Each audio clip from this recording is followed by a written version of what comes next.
everyone, it's Tuesday, so you know what that means. It's time for another 2-Minute Tuesday. This one's going to be kind of an off-the-wall one, but I wanted to take this week to introduce a new sort of feature, new piece of software that we're releasing and making more public, and that's our effect editor. So many people, you might not know that all the effects that we write in Hippo that are there, all 160 of them, we wrote them with a tool called the effect editor, and it's actually been available for quite some time now.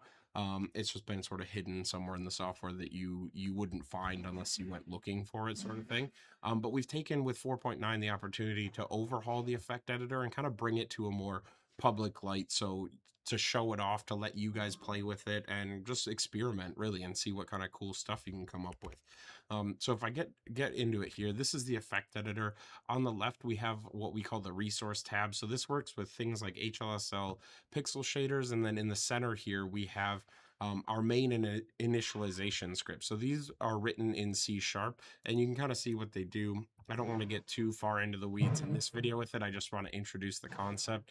So I'm actually going to open up one of our existing effects and have a look and see what I can do with it. I'm going to start with something super simple like the RGB effect. And if I go ahead and open that, you can see I've got some scripting here. If I open up a pixel shader, you can see here's my HLSL script. It's really simple. Over on the right, we have our parameters, just like you would find inside the engine.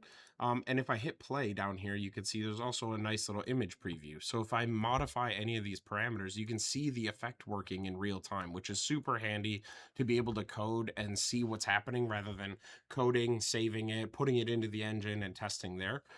So if I wanted to like make a modification to this effect at all, maybe I don't want to work in red, green, and blue anymore, I can just modify this to my heart's content. So I could maybe turn this into a CMY mixer really quickly, and maybe it's not all that quick, but I can just do that by renaming some of the parameters, changing the code that's over here. So it's not 1 minus red anymore. It's actually 1 minus cyan, 1 minus magenta, 1 minus yellow.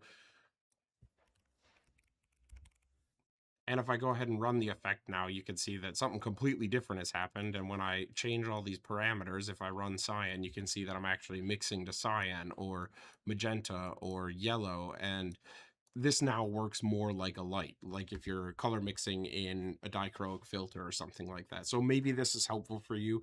But again, I just wanted to show this off and invite you guys to please download the software, give it a shot, play around with it, see what kind of cool stuff you can achieve. We'll have the link for the download in the description, as well as a link to the manual so you can read up on it, get a little more in depth with it on your own. And also we'll be back next week or maybe the week after with another couple videos, I think, on the effect editor, and maybe getting into some more of the nitty gritty. But anyway, I hope you enjoyed it. Please take a look at the effect editor. Would love to hear from you guys if you think it's cool or if you've done anything fun with it. But we'll catch you next week.